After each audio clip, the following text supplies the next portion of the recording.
시진핑이 트럼프한테 대만에 무기 팔지 말아라 뭐 이런 얘기도 했고, 중국이 대만 침공했을 때 대만은 또 선택의 여지가 없잖아요. 주한미군 사령관이 이제 그런 얘기를 하잖아요. 주한미군이 뭐 중국의 단검이 될 수가 있다. 핵심적인 지역만 방어하는데, 그러다 보니까 인명피해가 상대적으로 적죠. 여러분 안녕하세요. 오늘 김대영 군사평론가님 모셨습니다. 어서 오십시오. 예, 안녕하십니까. 네, K 디펜스 뉴스의 대표님이시죠. 맞습니다. 예. 요즘에 전쟁 때문에 바쁘실 것 같은데요. 최근에 좀 한가해졌어요. 좀 한가해졌어요? 왜? 예, 그러니까 한차 이제 미국과 이란 간의 군사적 충돌이 있을 때는 뭐 여기저기서 많이 불러주셨는데, 네. 요즘 좀 잠잠해졌잖아요. 그러다 보니까 제가 해야 될 부분은 이제 네. 군사적인 영역이다 네, 보니까 외교 안보는 또 하시는 분들이 계시고, 그렇군요. 그리고 저도 이제 상당히 부담이었던 게 더 이상 이제 무력 충돌이 없으니까 네. 제가 나가서 할 얘기도 없어요. 그래서 이제 그렇기 때문에 저는 이제 빠져 나왔고, 지금은 다른 저 모셨습니다. 아, 고맙습니다. 네. 무력 충돌이 생기면 어떡하지? 우리나라에서 아, 그렇죠. 우리 지킬 수 있습니까? 몇 가지 좀 가정이 있어야 될 것 같습니다. 네. 예를 들어서 우리가 이제 우리한테 어떤 전쟁이 일어날 수 있어요? 제가 지금 걱정하는 건 두 가지죠. 네. 그러니까 뭐 우리가 이제 일반 상식적으로 생각할 수 있는 북한의 무력 침공. 네네. 이 하나가 있을 수 있고, 또 한 가지로는 사실 좀 이번에 이제 미국과 이스라엘의 대이란 군사작전, 네. 전쟁이란 용어는 안 씁니다. 미 행정부에서 공식적으로 전쟁이라고 안 해요 지금. 하긴 미국은 전쟁하고 있는 게 아니죠. 그게 아니라 이제 군사작전 중이잖아요. 에픽 퓨리. 러시아도 우크라이나에서 군사 작전. 특별 군사작전. 네. 아, 이게 하나 유행이 되고 있어요 지금. 예. 근데 전쟁은 지금 아니다.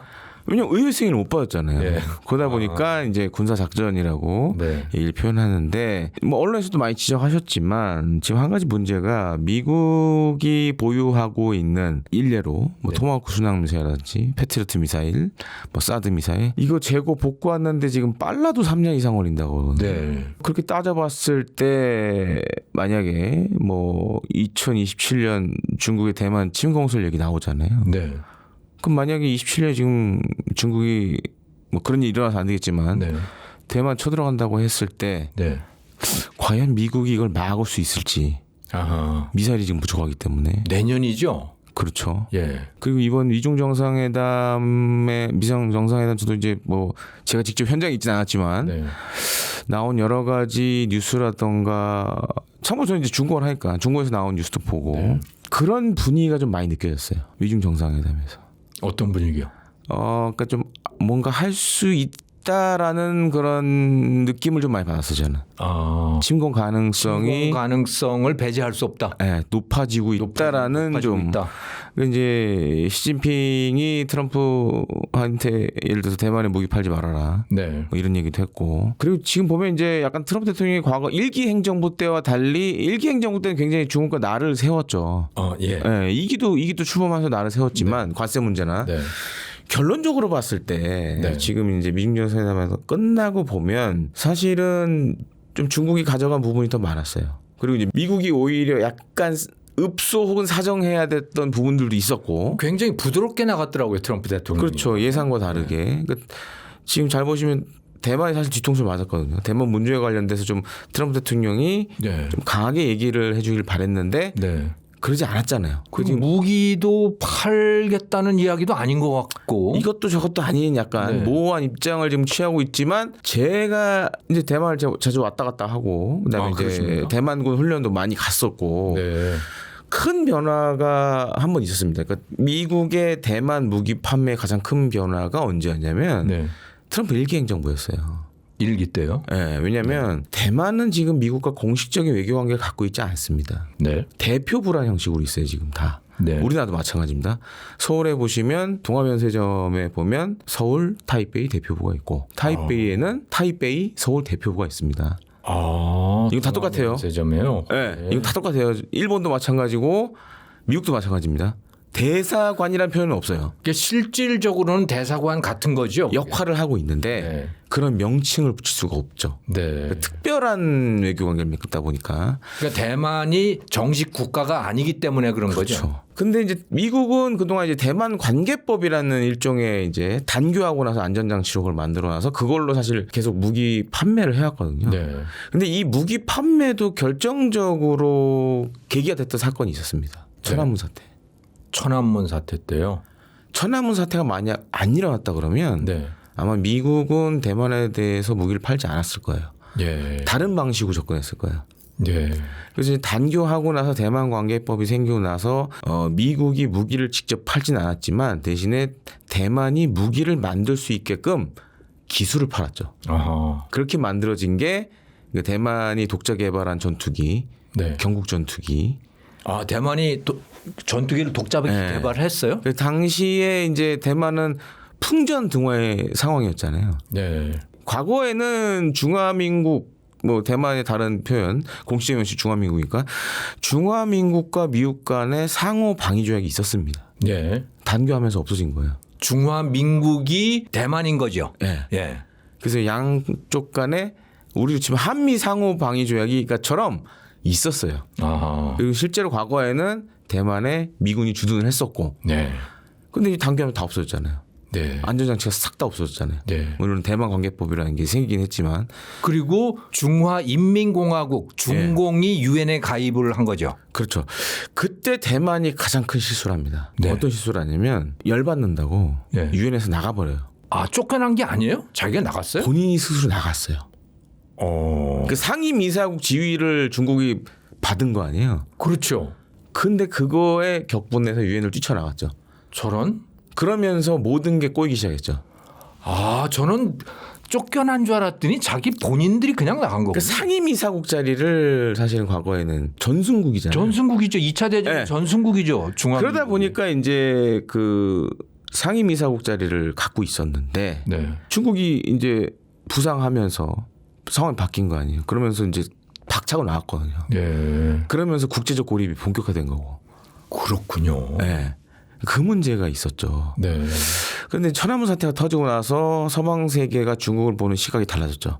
네. 아, 믿을 수 없다. 그렇죠. 그렇게 된 거죠. 그게 신호탄이었죠. 네. 그 뒤로 이제 미국이 대만에 대해서 무기 판매를 정상적으로 진행을 합니다. 아하. 근데 한 가지 문제가 있었어요. 그 미중 관계가 좋을 때는 이 수출 허가를 안 내줘요. 아, 그렇습니까? 네. 분위기에 따라서 그게 달라지는군요. 왔다 갔다 하는 거죠. 네. 그리고 이제 분위기가 안 좋다. 네. 그래? 그러면 이걸로 우리가 중국을 압박하면 되겠네? 또 팔아요. 그러다 보니 대만은 또 선택의 여지가 없잖아요. 대만은 미국산 외에는 선택의 여지가 없으니까. 왜냐하면 중국이 유럽제 무기 사는 걸 다 막아버리니까 살 수가 없잖아요. 네. 그러다 보니까 이제 미국산 무기에 전적으로 의지해야 되는데 그렇게 이제 왔다 갔다 하는 부분이 있었고. 근데 그게 트럼프 1기 행정부터 깨집니다. 깨지고 트럼프 1기 인사들 가운데 반중 인사들이 많았죠. 물론 지금도 2기 행정부도 많지만. 그래서 그때부터 달라진 건 저는 실제로 체감을 했어요. 가서 이제 대만 훈련 가서 뭐 얘기를 들어보면 네. 오히려 과거와 달리 지금 미국이 수출 허가도 빨리빨리 내주고 네. 그리고 이제 한광 연습이라고 대만군의 가장 큰 군사 훈련이 있습니다. 그때 이제 미국의 고문단들이 들어와요. 네. 고문단들이 들어오는데 그때부터 바뀐 게 뭐냐면 고문단들이 이렇게 얘기를 해요. 이전에는 그런 얘기 안 했는데 그냥 우리가 와서 보니 내가 워게임 한 결과를 보니 지금 너희가 살려는 무기 외에 이러이러한 것들이 더 필요한 것 같아. 아, 오히려 무기를 권하는군요. 네, 그래서 네. 우리가 워싱턴에 가면 적극적으로 얘기를 해서 니네가 살 수 있도록 해줄게. 네. 이런 식이었어요. 어허. 천지개벽을 했죠 그냥. 미국이 먼저 나서서 무기를 권고를 했. 그게 이제 트럼프 1기 행정부 때입니다. 그러니까 대만 차잉원 총통 때. 네. 그리고 이제 그때 극적으로 풀렸던 게 뭐가 있냐. 대만의 독자 잠수함 개발 및 건조. 네. 그것도 그동안 대만 같은 경우에는 미국에 컨설팅 피를 계속 줬었어요. 미국이 만들어줘. 돈을 우리가 낼게. 잠수함 건조와 관련해서요. 네, 컨설팅 피를 계속 줬어요. 디젤 잠수함 건조와 관련된 거로. 네. 근데 미국이 안 해줬어요. 네. 근데 그게 극적으로 풀린 게 트럼프 1기 행정부입니다. 네. 모든 허가를 내주면서 대만이 잠수함을 독자 개발할 수 있는 그런 길을 열어줬죠.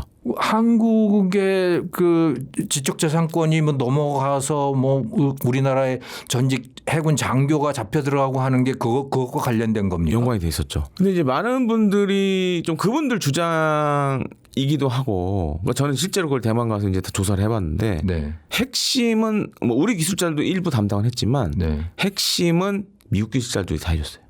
네. 그렇군요. 그러니까 이제 미 정부 트럼프 1기 행정부 때 수출허가 관련된 걸 다 풀어주고 기술 지원해주고 그러면서 대만이 독자 잠수함 건조가 가능하게끔 만들어줬죠. 근데 이제 이번에 미중 정상회담을 보면 네. 지금 이제 뭐 대만 내 뭐 뉴스나 이런 걸 보면 약간 지금 후퇴되는 분위기예요. 또. 네. 이제 그게 이제 어떻게 보면 대만의 숙명일 수밖에 없는데. 네. 저는 이번에 하여튼 미중 정상회담 보면서 느낀 게 야 이거 잘못하면 27년 진짜 뭔 일이 날 수도 있겠구나 네. 라는 좀 위기감이 있죠. 그러면 우리도 문제가 되는 겁니까? 대한민국도? 당연히 문제가 되죠. 어떤 식으로 구체적으로 문제가 될 수 있을까요? 아주 그냥 간단하게 좀 얘기를 네. 드릴게요. 자 이번에 미국과 이스라엘 대이란 군사작전 하면서 우리가 지금 이제 석유라든가 천연가스를 실어오는 배들이 페르시아만에 묶여버렸죠. 호르무즈 해협에. 네, 호르무즈 해협에. 네. 자 대만 해협에서 그런 일이 생긴다 그러면 상황이 더 심각할 수도 있습니다. 아, 그거는 그냥 유조선 정도가 아니죠, 지금 뭐 모든 온갖 화물선들. 배들이 이제 막힐 수가 있는 거죠. 네. 안 그러면 돌아오던가 그러면 어디론가 돌아오. 필리핀 바깥으로 어디 이렇게 나가야 되는 건가요? 근데 지금 문제는 만약에 뭐 저뿐만 아니라 이제 뭐 해외라든가 이런 외교안보 뭐 싱크탱크들 나온 자료들을 보면 네. 단순히 대만 해협만의 문제는 아니에요. 이게. 그러니까 어떻게 보면 동북아시아 바다 하늘이 다 전쟁터가 되는 거예요, 그냥. 와, 그 류교 열도니 뭐 일본의 규슈, 제주도 뭐 이 일대가 다 그렇게 될 수도 있겠네요. 우리 가까운 서해도 있잖아요. 서해, 예. 서해 그 다음에 동중국해 우리 해군에서는 이게 보통 이렇게 본다. 제주 남방 해역 네. 그게 바로 이제 동중국해하고 대만까지 이어지는데 네. 간단하게 서해부터 거기가 다 마비된다고 생각하시면 될 것 같아요. 하긴 그 뭐 서해 미군 기지 있고 뭐 그러니까. 네. 그리고 이번에 어찌됐든 그 중동 내 미국의 주요 동맹국들이 다 공격받았잖아요. 네. 그런 일이 안 벌어지려는 법은 없잖아요. 예. 만약에 정말 중국이 대만을 침공했을 때. 예. 그러다 보니까 저는 오히려 개인적으로 지금 북한보다는 네. 저게 더 문제다. 중국의 대만 침공. 예. 그러니까 일본이 네. 다카이 총리가 저렇게 얘기하는 게 일본도 가만히 있지 않겠다고 했잖아요. 일본의 입장에서 봤을 때는 네. 최악의 상황입니다. 이거 잘못해서 만약에 그런 일이 실제 벌어지고 네. 정말 대만이 중국에 접수된다. 그럼 미국의 영향권은 아마 하와이 뒤로 밀릴 겁니다. 이제 네. 그럼 태평양은 다 중국 것이 되는 거네요? 태평양의 절반은 중국에 되는 거죠. 네. 그래서 최근에 주한미군 사령관이 굉장히 얘기를 세게 하잖아요. 네. 지금 주한미군이 뭐 중국의 단검이 될 수가 있다. 네. 불침 항모다. 저는 이제 그 말이 한 두 가지 의미를 좀 내포하고 있는 것 같아요. 네. 실제로 그건 군사적 위협이 가중되고 있다라는 의미 하나와 네. 미국의 지금 이 동북아를 보는 시점이 좀 달라지고 있다. 이제 북한보다는 뭐 이전에도 좀 그런 움직임이 있었지만 오히려 중국 견제 쪽으로 계속 좀 바뀌는 게 아니냐. 그렇게 되다 보면 주한미군의 역할이 축소될 수밖에 없겠죠. 전략적 유용성은 오히려 커지고. 그러니까 한반도에서 주한미군의 역할이 축소된다. 그렇죠. 예. 그러니까 이제 대북 억지라는 그런 측면이 네. 우리에게 더 많이 넘어오고 네.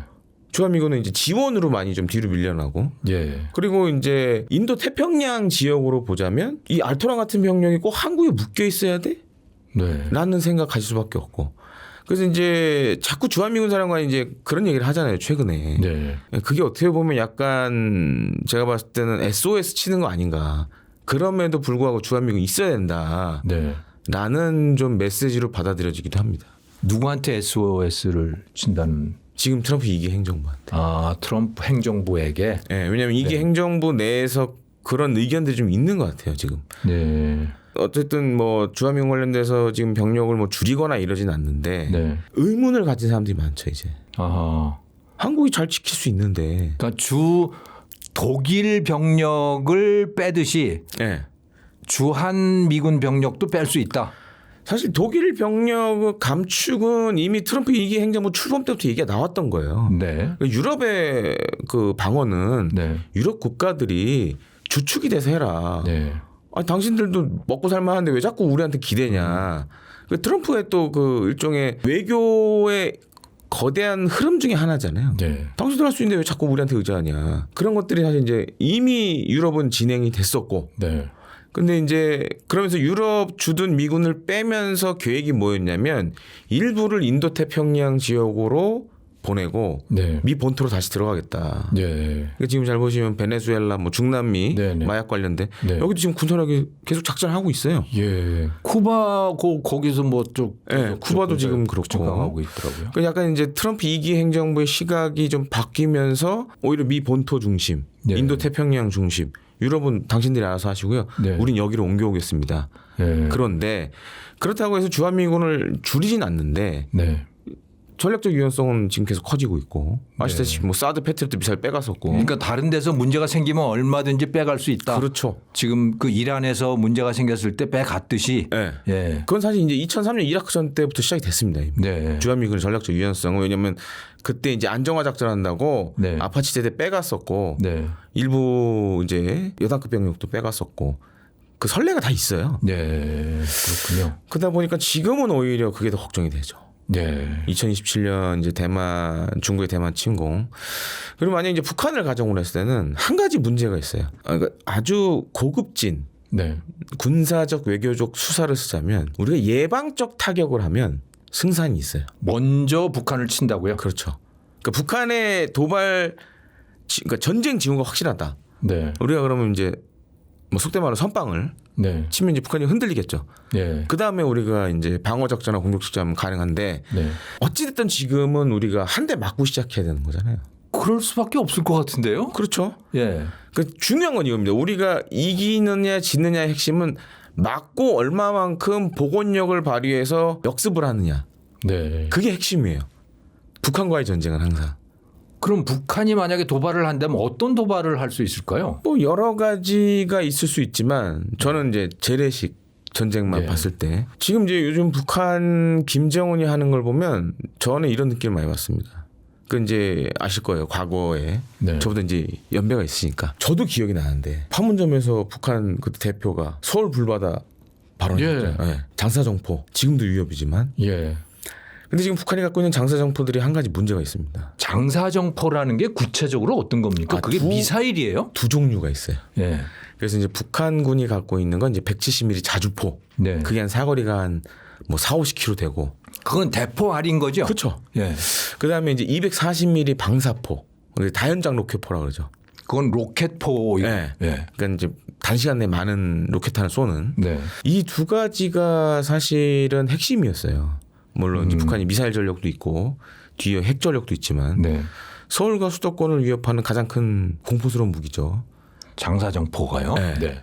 그런데 지금 이게 북한이 그렇게 장사정포를 배치한 게 80년대 이후부터입니다. 네. 중반, 뭐 후반부 이렇게 돼요. 네. 90년대 초. 네. 지금 계산해 보면 거의 40년이 다 돼가죠. 녹이 많이 쓸었겠네요. 그거? 그 수명을 다 해간다는 얘기예요. 예. 그거는. 그래서 좀 잘 보시면 김정은이 초대형 방사포, 네. 그 다음에 뭐 전술 탄도미사일 이런 거 막 쏘는데 가잖아요. 네. 저는 개인적으로 봤을 때 지금 대체를 하고 있다. 아하. 그러니까 구형 무기들을 더 이상 유지가 안 되니 네. 40년 지나면 못 써요. 러시아에다가 넘겨준 무기들은 어떤 거예요? 그러니까 그 중에서도 네. 상태가 좋은 것들을 빼서 보내준 거예요. 장사정포 가운데서도. 그럼 굉장히 많이 보내준 모양이던데 그러니까 그럼 별로 남아 있는 게 없겠는데요? 지금 어떻게 보면 이제 이 북한 전방에 네. 장사정포에 큰 구멍이 하나 있는 거죠 지금. 그럴 수 있겠네. 그리고 또 한 가지로는 러우 전쟁에서 어쨌든 사용이 됐잖아요. 네. 효과를 못 봤단 말이에요. 아 효과를 못 봤어요? 그렇죠. 뭐 포신이 터지거나 북한에서 제공한 포탄들 네. 예를 들어서 하자가 많다거나 네. 이런 문제들이 불거졌거든요. 그래서 최근에 김정은이 하는 걸 보면 이걸 좀 대체하려는 거 아니냐. 좀 새로운 무기로. 어쨌든 현재 전쟁이 나서 네. 북한이 우리 남한을 공격한다면 네. 그 장사정포를 뭐 계속 쏴댄다면 네. 80년대에 만들어졌던 그 대포들을 쏜다는 이야기가 되겠네요. 그렇죠. 근데 지금 그 능력이 거의 이제 상실됐다라고 봐야죠. 제대로 작동하는 게 별로 없죠. 제대로 못 날아올 것이다. 그 네. 포탄들이. 그러니까 우크라이나전의 교훈을 보면 네. 우리가 이제 장사정포 위협에 대해서 그동안 줄기차게 얘기해왔는데 일단 많은 양을 보냈고 네. 장사정포 중에 제일 좋은 것들만 골라서 보냈고 러시아로 보냈고. 많은 양을 보냈고 네. 그러니까 일단 구멍이 하나 있고 네. 또 한 가지로는 이제 탄약류들 포탄류들이 포탄도 마찬가지입니다. 네. 특히 이제 북한이 잘못하고 있는 것 중에 하나가 이런 이제 우리가 탄약고라고 그러죠. 네네. 이게 대부분 그 산을 파서 지하 속에 들어가 있지 않아요? 터널에? 지하나 혹은 산의 앞이나 뒤를 파서 진지를 만들거든요. 아하. 근데 이제 탄약을 그렇게 보관하면 네. 불발률이 높아져요. 왜냐? 습기가 높잖아요. 아, 땅 속이라서 습기가 높다. 네. 에어컨을 돌려야 될 텐데 에어컨은 없을 것 같네요. 그래서 저도 이제 군에 있을 때 포병이었지만 네. 우리 군에 뭐 부대에 있는 탄약고 치라든가 네. 여름에 탄약고 들어가잖아요. 네. 시원합니다. 건조하면서 시원해요. 그게 이제 습기 문제를 우리 탄약고들은 네. 어느 정도 해결하게끔 설계가 돼 있어요. 네. 근데 북한은 그런 거를 자꾸 이제 지하나 네. 산에 굴을 파서 집어넣었기 때문에 네. 탄약이 이제 맛이 가죠. 속된 말로 맛이 가죠. 그 실질적으로는 별로 효과가 없을 것이다. 그 장사. 저는 개인적으로 봤을 때 그 북한의 장사정포 같은 경우에 미국의 몇몇 연구소에서 나온 자료들 보면 네. 과장된 측면이 있다. 네. 그러니까 그럼 연평해전인가? 그 연평도 포격을 했었잖아요, 북한이. 네. 그때 쏜 거는 뭐예요? 그때는 이제 122mm 방사포. 네. 그래서 이제 그거는 장사정포가 아니에요? 아닙니다. 그건 장사정포는 아니고 장사정포는 보통 이제 40km 이상 날아가야 돼요. 네. 근데 그 범주에는 안 들어가는 한 10여 킬로미터 날아가는 그건 120mm. 방사포이고요. 네, 똑같은 이제 다연장 로켓포인데 북한에서 네. 방사포라고 부르는데 그때 사실 안타까웠던 거는 우리 군이 대부분 다 알고 있었어요. 정보 쪽에 계신 분들은 다 알고 있었어요. 북한이 쏠 거라는 걸 알고 있었어요? 움직임을 다 봤으니까. 네. 근데 그걸 판단을 잘못해서 놓친 거죠. 그러면 그걸 정보 당국에서 그걸 봐서 쟤네들이 쏠 것 같네? 그러면 우리가 선제 타격을 하게 돼 있습니까? 그러니까 연평도 포격 이후에 많이 바뀌었습니다. 연평도 포격 전에는 사실 이런 게 있었어요. 네. 쏠까요 말까요가 있었어요. 네. 그다음에 그때 당시에는 굉장히 어떻게 해야 될지 네. 헤맸었고. 그래서 지금 잘 생각해 보시면 연평도 포격 전에 그 정도 규모의 교전이 없었잖아요. 없었죠. 네. 그러니까 당하고 나서 뭐 반격을 했다고 하는 소리는 그런데 들었는데. 이제 그때도 우왕좌왕했던 게 뭐냐면 이게 자위권 차원에서 그럼 할 수 있냐 없냐의 문제. 네. 그런 것들이 있었죠. 처음 당해 보니까 아, 이거 반격했다가 뭐 큰일 나는 거 아니야? 뭐 그런 걱정도 그것도 있었거든요. 있고 네. 여러 가지 문제가 있어요. 그러니까 지금 만약에 그렇게 그때 당시 제기됐던 문제는 뭐냐? 네. 그럼 이거 우리가 정전협정을 위반하는 거 아니냐? 아하. 그런 문제도 있고. 반격을 하는데도. 네, 그러니까 자위권 차원에서 봤을 땐 가능한데 네. 명확한 기준이 없다 보니 네. 실무자들이 이제 헷갈리기 시작하는 거죠. 그래서 이제 거기서 더 나가서 때려도 되는 거냐? 네. 아니면은 예를 들어서 이제 발사 원점만 공격을 해야 되는 거냐? 예. 그 다음에 전투기도 띄워서 할 수 있냐? 예. 이게 교전 수칙상 맞냐? 예. 이런 문제들이 있었죠 그때. 어허. 근데 이후에 이제 다 그건 정리가 됐고 지금은 그러니까 북한이 함부로 못하죠. 지금은 그쪽에 움직임이 있다 그러면 우리가 선제 타격해요? 선제 타격하는 건 아닌데 네. 만약에 그런 연평도 포격 사건 같은 일이 벌어졌다. 네. 그러면 지금은 뭐 대응 절차라든가 네. 이런 것도 다 규범화가 돼 있거든요. 네. 거기다가 이제 뭐 지휘 시설, 지원 시설까지 동시에 때리는 네. 그런 개념으로 돼 있고, 그다음에 이제 그에 상응하는 무기 체계도 우리가 개발을 해놨고, 네. 그래서 그때보다는 지금은 많이 이제 준비가 되어 있죠. 그러면 방사포든 뭐 장사정포든 간에 포탄이 날아온단 말이죠. 예. 그거 쏘아 맞출 수 있어요?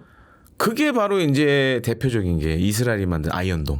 아이언돔이요. 그러니까 아이언돔은 사실 이제 자주포에서 쏘는 포탄은 맞추기 힘들어요. 네. 왜냐하면 속도가 너무 빠르기 때문에 포탄은. 근데 네. 이 방사포, 네. 다연장 로켓 포탄은 요격을 할 수가 있어요. 그거는 속도가 좀 느립니까? 상대적으로 느려요. 아. 그래서 아이언돔은 사실 이제 그런 다연장 로켓 포탄을 그다음에 이제 박격 포탄 뭐 이런 거는 이제 다른 요격체가 있고 네. 이런 걸 요격하기 위해서 개발이 된 그래서 우리나라도 지금 장사정포 교육체계라는 것도 만들고 있습니다. 네. LAMD라는 걸 또 하고 있는데 네. 그게 이제 만약에 전력화가 배치가 되면 네. 우리도 이제 어느 정도 장사정포 요격이 가능해지는 거죠. 네. 근데 이제 많은 분들이 오해하시는 게 이거예요. 자, 아이언돔 같은 경우에 좀 이렇게 생각하시는 분들이 많아요. 만약에 이제 아이언돔이 예루살렘에 깔려 있다. 네. 그러면 이 아이언돔이 예루살렘에 날아오는 모든 걸 막는 거 아니야? 라고 생각하시는데 절대 안 그렇습니다. 네. 그런 요격 체계들은 민간인 보호라는 측면보단 전쟁을 수행했을 때 가장 필수적인 시설을 지키는 데만 사용이 된다라고 보시면 돼요. 네. 그러니까 예를 들어서 강남에 군사시설 없잖아요. 그럼 강남은 요격할 필요 없는 거죠. 강남은 그냥 포탄이 날아와서 아파트 맞아도 할 수 없는 거네요. 그렇죠. 왜냐하면 그렇게 막는다고 하면 네. 요격 미사일의 숫자가 기하급수로 늘어나요. 하긴 뭐 한 시간당 수십만 발 쏜다 그러는데 네. 그 수십만 발의 요격 미사일을 가지고 있을 수가 없는 거죠. 없죠. 네. 지금 이제 제가 알고 있기로는 장사정포 체계가 국내에서 만드는 우리 국산 미사일 가운데 수량이 가장 많습니다. 근데도 1만 발밖에 안 돼요. 아, 1만 발이에요? 네. 알려진 바로는 1만 발 정도 지금 계획이 잡혀 있는데 정말 함부로 쓸 수 없겠네요. 그 진짜 이거는 핵심적인 지역만 방어하는데 예. 그럴 수밖에 없죠. 그래서 이제 그거를 오해하시면 안 됩니다. 네. 그게 있다고 해서 예를 들어서 우리 뭐 아파트 대단지라든가 네. 이런 데를 지켜주는 건 아니에요. 예. 근데 이스라엘은 이번에 잘 보시면 이스라엘이 이란의 탄도미사일 공격 많이 받았잖아요. 네. 그런데 이란과 이스라엘의 사상자 숫자 계산해 보면 이스라엘이 상당히 적습니다. 적어요? 예, 이유가 있어요. 이스라엘은 방공호가 4단계로 돼 있어요. 아하, 지하예요. 이렇습니다. 집에도 있고요. 네. 그다음에 아파트 단지에도 있고, 네. 그다음에 이제 우리가 다중 밀집 시설이라고 하죠. 네. 뭐 예를 들어 백화점 이런데 네. 네. 그 시설들마다 다 있다고 생각하시면 돼요. 그게 4단계로 돼 있어요. 아, 그럼 그러니까 사이렌 울리고 그러면 바로 거기 들어가는 거군요. 그러다 보니까 인명피해가 상대적으로 적죠. 또 한 가지 이제 아이언돔 같은 요격 체계도 있고 네. 기본적으로 일단 방공으로 다 들어가고 5분 이내에 다 뛰어 들어가게 돼 있으니까 네. 그러니까 인명 피해가 이란보다 상대적으로 적었죠. 네. 그런 체계가 우리는 사실 좀 부실합니다. 방공호 체계가. 그러니까 그런 우리는 위협은 뭐 별로 그런 거 훈련도 안 하잖아요. 그렇죠. 예. 그래서 한참 제가 이제 2017년 그때 뭐 기억하실 겁니다. 네. 그때 이제 트럼프하고 김정은이 싸웠잖아요. 내 책상에 더 큰 핵 버튼이 있다라고. 맞아요. 그랬어요. 네. 예. 그래서 그때 제가 이제 회의하기 전에 서로 만나서 예. 그때 회의하기 이제 미북 정상회담 하기 전까지 평창 동계올림픽 전까지 상황 되게 안 좋았어요. 네. 진짜 이러다 뭔 일 나는 거 아니냐. 심지어 당시에 이제 우리 정부하고 이제 북한하고 이제 물밑 접촉을 몇 번 했었는데 네. 그때 북한 인사들도 물어봤다고 그러더라고요. 야, 이러다가 정말 미국이 북한을 때리려고 저러는 거냐. 그래서 나온 거예요. 18년도에. 네. 죽을 것 같아서. 북한이 그래서 뛰어나온 거예요. 아. 김여정 내려오고 했던 게 예. 그게 다 이유가 있어요. 아. 왜냐면 그때 저도 기억이 나는 게 항공모함 세척이 동해에 왔었거든요. 어허. 항공모함 세척 오면은 미국은 항상 그 전쟁 하겠다라는 메시지를 봐야 됩니다. 예. 이번에도 잘 보시면 이란 근처에 항공모함 세척이 집결을 했었어요. 예. 예. 그래서 이제 북한이 이제 야, 이러다 진짜 우리 뭔 일 나는 거 아니냐. 그래서 그때 이제 18년에 뛰쳐나온 거죠. 이제. 그냥 잔뜩 쫄아가지고서 그냥 말을 들은 거군요. 말하자면. 그러니까 이제 네. 그때 만약에 평창에 안 왔으면 네. 진짜 전쟁 날 수도 있었어요 그때. 아하. 왜냐면 평창 오고 나서도 용산 연합사 주변에서 계속 그런 얘기 나왔었거든요. 네. 뭔 일 난다 이러다가 그때 굉장히 위험했습니다. 예. 근데 이제 남북 정상회담 하고 하면서 상황이 좀 이제 개선이 됐죠. 근데 미북 정상회담 이어지고 하면서. 그럼 북한하고 전쟁이 나면 네. 우리는 스스로 지킬 수 있는 겁니까? 어느 정도 타격을 받게 되나요? 북한이 남한을 점령할 수 있어요? 말하자면 지금은 불가능합니다. 불가능합니다. 불가능해요. 북한도 아마 그렇게 생각은 더 이상 안 하는 것 같아요. 네. 다만 이제 제가 앞서도 말씀드렸지만 어찌 됐든 우리는 한 대 맞고 시작을 해야 되기 때문에 예. 얼마만큼 빠른 시간 내에 이거를 복원해서 혼란을 수습하고 복원을 해서 다시 치고 올라가느냐. 네. 역습을 얼마만큼 빨리 하느냐. 네. 이게 굉장히 중요합니다. 우리는. 왜냐하면 우리가 아무리 많은 무기라던가 뭐 있다 그래도 예를 들어서 한 방을 맞았는데 급소를 맞았다. 네. 그러면 다시 일어나려면 시간이 좀 오래 걸릴 거 아니에요. 네. 그 기회에 또 한 번의 급소를 맞을 수도 있는 거고. 예. 그러니까 그런 문제가 있다라는 거죠. 근데 미사일은 쏘아 맞출 수 있는 거죠. 북한이 쏘는 미사일을 예. 요격할 수 있는 거죠. 그 능력은 지금 있는 우리가 거죠. 그런 체계는 거의 다 갖춰지고 있죠. 그래서 포탄은 못 막아요? 포탄은 자주포라든가 견인포에 쏘는 포탄들은 요격하기가 쉽지가 않아요. 네. 그러니까 지금도 잘 보시면 155mm 포탄을 요격하는 체계는 없어요. 아 그렇습니까? 대부분 보면 이제 박격 포탄, 상대적으로 비행 속도가 느린 것들, 네. 로켓 포탄 이런 건 있는데 155mm 포탄을 요격할 수 있는 수단은 없어요. 아직까지. 아. 네. 그건 그냥 얻어 맞을 수밖에 없는 방법이 거군요. 없어요. 네. 네. 그래서 이제 그런 이제 문제가 있다. 네. 그러니까 이제 혼란을 얼마만큼 우리가 빨리 수습을 하고 반격을 하느냐. 키워드는 항상 그겁니다. 네. 여러분 안녕하세요. 김정호입니다. 세상이 요동을 치고 있습니다. 이란과 미국과의 전쟁 이거 언제 끝날지 정말 알 수 없는 세상이 되어버렸고요. 우크라이나 전쟁은 벌써 5년째 접어들고 있습니다. 북한까지 가서 가담하고 있죠. AI라고 하는 새로운 물결이 또 시작이 됐습니다. 그래서 SK 하이닉스며 삼성전자며 우리나라 주가들이 엄청 잘 나가고 있는데 또 한편으로는 물가가 올라서 내 주머니는 가벼워지고 있습니다. 이게 잘 되고 있는 건지 못 되고 있는 건지 이것을 유튜브를 통해서만 가지고는 해결을 할 수가 없죠. 그래서 여러분들을 직접 만나 뵙고 강연 시간을 가지려고 합니다. 직접 소통을 하도록 하겠습니다. 그리고 여러분을 강의장에서 직접 만나 뵙고자 합니다. 그러니까 많은 신청 부탁드립니다. 네, 현장에서 뵙겠습니다. 근데 킬체인이라고 하는 걸 우리가 가지고 있다고 하잖아요. 예. 그래서 그 상대방이 공격 기미가 보이면 우리가 가서 선제 타격을 한다고 개념은 돼 있는 것 같은데 맞습니다. 실제로는 그렇게 못하는 거예요? 그런 작전 개념은 있는데 네. 근데 이게 연평도 포격 사건 제가 말씀드렸잖아요. 네. 판단에 오류가 생길 수가 있잖아요. 네. 그게 90%일지 네. 50%일지 그건 모르는 거 아니에요. 하긴 저쪽에서 뭔가 움직이고 있는데 그게 우리를 공격하려고 하는 건지 뭔지는 아니면 시험 발사를 하려는 건지. 예. 물론 이제 그 징후는 또 디테일하게 다 정해져 있습니다. 네. 그리고 저는 사실 우리 군의 이제 정보 능력을 상당하다고 이제 알고 있거든요. 네. 웬만하면 김정은 동선은 거의 다 알아요. 아하. 근데 그 정도로 알고 있는데 네. 다만 이 정보를 어떻게 판단하느냐. 네. 지금 이제 인공지능이 많이 쓰이잖아요. 네. 네. 정보 판단에. 네. 그러니까 이번 이제 그 미국과 이스라엘의 대이란 군사작전에서도 네. 사실은 하메네이 제거할 때도 네. 이 인공지능이 많은 도움을 줬고 네. 그 수집된 정보들을 빠르게 분석해서 타이밍이 이때입니다. 아하. 라고 이렇게 도출을 해주니까. 하지만 이제 오류도 있었어요.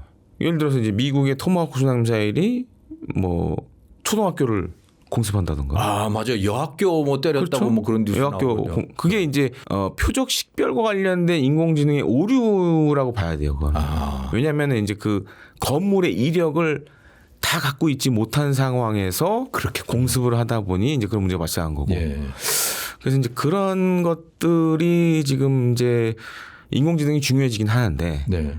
그런 오류도 아직은 있다. 네. 그러니까 이런 점들을 어떻게 보완을 하느냐. 네. 그래서 아마 지금 우리 군도 뭐 우리 이제 녹화하기 며칠 전에 네. 합동화력 시범 네. 2016 합동화력 시범을 크게 했는데 거기서 이제 몇 가지 보여줬어요. 뭐 드론도 보여주고 인공지능을 사용한 이제 뭐 지휘 결심 뭐 이런 것도 보여주고 네. 했는데 다만 이제 한 가지 우리가 문제가 있습니다. 네.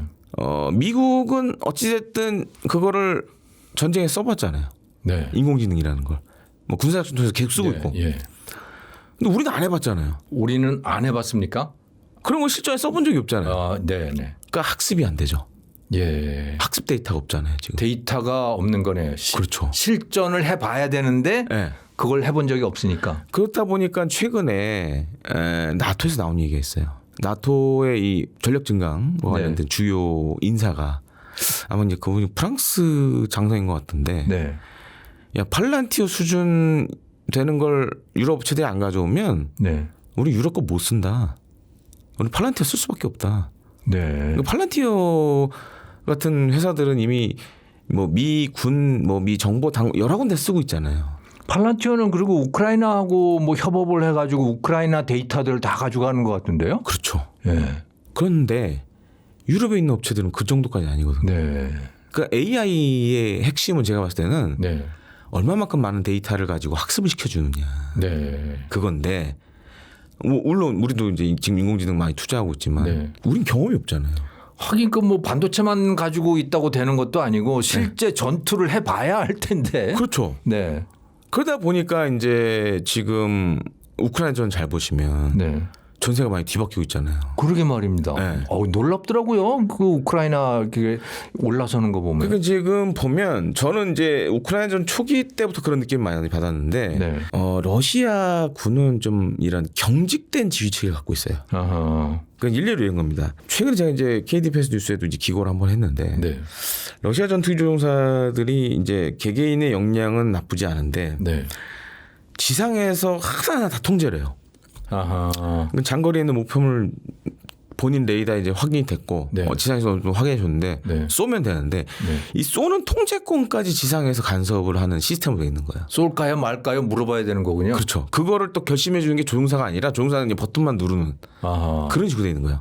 그러니까 이제 유럽이나 미국의 조종사들과 달리 네. 그러니까 일종의 개인이 할 수 있는 그러니까 조종사 본인이 할 수 있는 그런 것들이 굉장히 제한을 많이 당한다는 거죠. 아하. 그러다 보니까 우크라이나는 좀 이런 느낌을 많이 받습니다. 그러니까 뭐 지금 뭐 무인지상 차량이나 뭐 인공지능 뭐 여러 가지 지금 새로운 것도 들고 나오고 있지만 약간 스타트업 같다.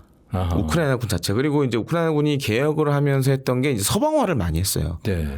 지휘관의 역량을 이제 많이 키웠고 부사관 그다음에 이제 간부들 네네. 초급 장교들 역량을 많이 키웠고 그다음에 과거 이제 구소련식이 아니라 네. 일종의 이제 행사할 수 있는 권한을 많이 줬죠. 굉장히 파격적인 군대 체계네요. 그러니까 이제 어쨌든 우크라이나도 이전에는 구소련에 있었던 나라였기 그러니까 때문에 다 소련이잖아요. 네. 우크라이나도 소련의 핵심이었을 것 같은데. 그렇죠. 근데 이제 러시아는 지금 그거를 이제 못한 거죠. 러시아는 옛날 방식대로 그냥 그렇죠, 하는 거고 여전히. 우크라이나는 완전히 개혁을 해서 네. 다른 방식으로 서방화를 많이 했고 네. 그다음에 지금 보면은 우크라이나 어쨌든 이제 이게 생존이 걸린 문제잖아요. 네네. 그러다 보니까 누가 무언가 새로운 걸 만들어서 그 도전도 하고 네. 그런 거에 대해서 굉장히 자유로운 거예요. 반면에 이제 러시아는 기존의 방산업체들이 있고 네. 그러다 보니 기득권을 가진 사람도 있을 거 아니에요. 네네. 그런 체계 때문에 안 들어가는 부분이 있고 아. 사실은 기술은 거기서 거기에요. 그 무인지상 차량 어려운 거 아닙니다. 네. 지금 요즘 동남아 같은 뭐 태국 이런 나라들도 네. 다 만들어요. 아. 실제로 태국 캄보디아 네. 올 초인가 한번 또 있었잖아요. 분쟁이. 예, 태국 캄보디아 전쟁했었죠. 그때 태국이 UGV를 끌고 나왔었어요. 실제로. 아, 태국도 무인 지상 차량을 썼습니까? 네, 들고 나왔었어요. 그게 어려운 기술은 아니에요. 아. 근데 이제 이 UGV를 전장에서 활약하게끔 해준 게 하나가 있죠. 스타링크. 아, 위성 인터넷. 그렇죠. 네. 보통 그게 스타링크가 4G, 5G 중간 정도 속도가 나오거든요. 네. 그러면 거의 근 실시간으로 이 무인지상 차량들을 움직일 수가 있습니다. 조종을 할 수가 있는 거죠. 그러니까 경로를 쭉 지시할 수 있다는 얘기네요. 스타링크가 있어야. 경로도 지정이 가능하고 네. 또 한 가지로는 보고 쏘려면 네. 이 영상 데이터를 받아야 되잖아요. 아, 주고 받아야 되잖아요. 조종해서. 그렇겠네요. 그렇겠네. 근데 이제 이 스타링크 같은 경우에는 거의 이제 뭐 수백 메가바이트 이상 이렇게 전송 속도가 되다 보니 거의 그러면 동시에 그렇죠. 현장과 동시에 다 교신이 된다는 얘기네요. 그렇죠. 그러다 보니 이거를 못 쓰는 러시아는 상대적으로 취약할 수밖에 없고. 아, 스타링크를 못 써서. 네. 네. 그래서 러시아가 지금 뭐 그런 걸 하려고도 하는데 지금 뭐 전시 상황이니까 그것도 쉽지가 않고. 네.